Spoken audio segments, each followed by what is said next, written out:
20 मार्चला तुम्ही इथे आलेले आहेत आझाद मैदानला, जे तुमचे हक्कासाठी आलेले आहेत, तर तुम्ही काय काय हक्कांसाठी आलेले आहेत आणि तुम्ही जसे वाढवण बंद रद्द करण्यासाठी तुमचा काय विचार आहे? तुम्ही जोहार, सर्वांना जोहार. कारण की आज आम्ही इथे आलेलो आहे मुंबईला आझाद मैदानामध्ये.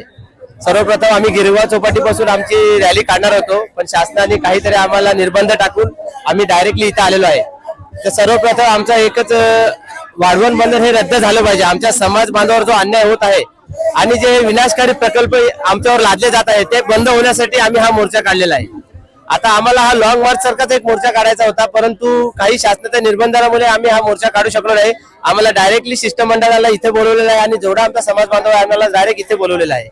आणि जो संजय गांधी नॅशनल पार्क मध्ये जो आमच्या समाज बांधव अन्याय होत आहे, आम्ही इथे मूलभूत इथले राहणारे, आम्ही इथले रहिवासी, आम्ही इथले स्थानिक मूल निवासी असून सुद्धा आमच्यावर अन्याय होत आहे. आता तुम्ही गेल्या 4-5 महिन्यापासून बघत असाल संजय गांधी नॅशनल पार्क मध्ये जे तोडक कारवाई चालू होती त्याच्यावर काही विषय चालू आहेत. त्या संदर्भामध्ये सुद्धा आम्ही इथे आलेलो आहे. आणि आमच्या ठाण्यामध्ये सुद्धा क्लस्टर आणि SRA मार्फत सुद्धा आमच्या समाज बांधवावर अन्याय होत आहे.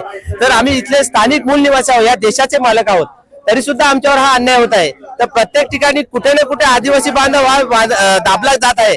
त्या संघर्षाच्या विरोधात आम्ही इथे आलेलो आहे. कारण की एक संघर्ष आमचा उठला पाहिजे. शासन आमच्यावर कुठल्याच बाबतीत आमची जबाबदारी घेत नाही. कुठे ना कुठे शासन आमच्या समाजाला दाबत आहे. तर आमची सर्व समाज बांधवांची विनंती आहे शासनाला जागृत करणे आणि शासनाला सांगणे की हे जे तुम्ही करता हे अन्यायकारी विनाशकारी प्रकल्प हे रद्द करा, जेणेकरून आमच्या समाजावर कोणताही अन्याय नाही झाला पाहिजे. आणि जे आम्हाला जे पुनर्वसनाचा विषय ठेवला आहे, हा पुनर्वसन आम्हाला नको आहे. आणि संजय गांधी नॅशनल पार्क मध्ये जेवढे आदिवासी समाज बांधव आहे त्याच जागेवर राहणार.